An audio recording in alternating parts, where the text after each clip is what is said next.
I didn't know if you had a position on the types of reforms you would like to see, like in the healthcare system. Oh, in the healthcare system? Yeah, because I mean, you mentioned how the hypocrisy of people who were Medicare or but don't touch our Medicare, and I didn't know if what good reform in your mind looked like. First of all,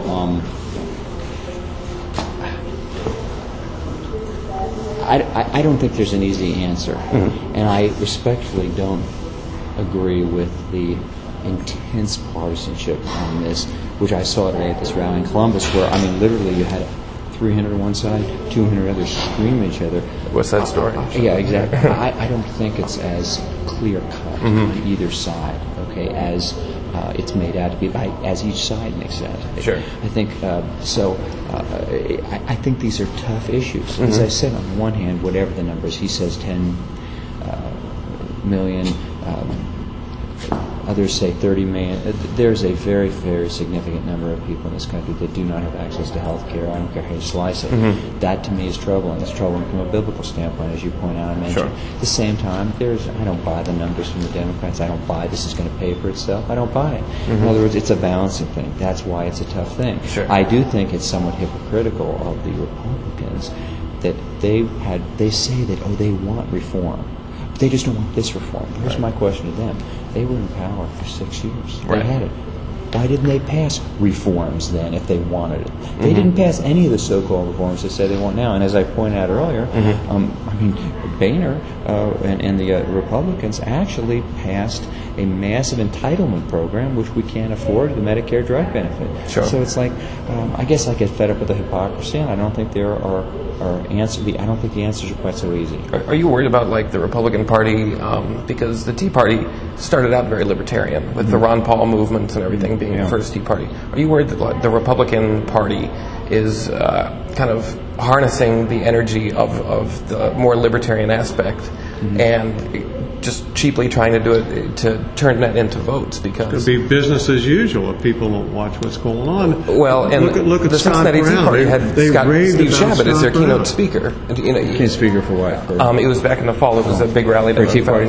Yeah, and he was in office when all this was going on. So I think there's a tear, but in the Tea Party movement, between whether they align with the Republican Party more or not. You mean? Yeah, and I think the Republican Party sees all these people and are like, let's get them in here. Right. Are you worried about that at all, or? Well, I mean, I'm not necessarily a member of the Tea Party. I'm here speaking. I'm lined up to speak at a bunch of other ones. Sure. But your views are, I mean, your stop the spending views are very much Ron Paulish as opposed to Republican Party. Yes. I'm more on the Ron Paul side. To me, frankly, the sad thing is, as we've been talking about, is there's not that much difference between the Republicans and the Democrats, at least fiscally. That's the hard truth. When you said that, there's not that much difference.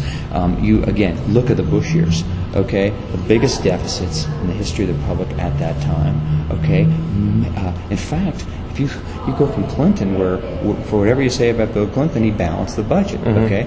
Bush comes in, just pushes the country into massive debt, and I didn't hear many voices on the Republican side speaking out against that. Okay, well, there were hardly any Tea Parties at the time or anything like that. Exactly. Yeah. And my question is, hey folks, you can't have it both ways. Okay, and so that's one of the reasons I think the Republican Party lacks credibility, because when their guy was in office and when they had the power, they didn't do anything. Okay, I got to get home to my kids. No problem. Do you think Glenn Beck's a positive figure in the movement? I haven't. I actually. Listen to him, but I don't listen to him regularly. I guess my only gripe with him is I think he takes awfully easy targets. Like I read his book. His book is aimed at he's attacking child molesters and who else? Terrorists. I mean, which we all hate. But okay, I mean, come on. Sure. That's why I call my segments hard truths. Okay, I try to share things that are not so easy to say. Okay, things that people need to hear, like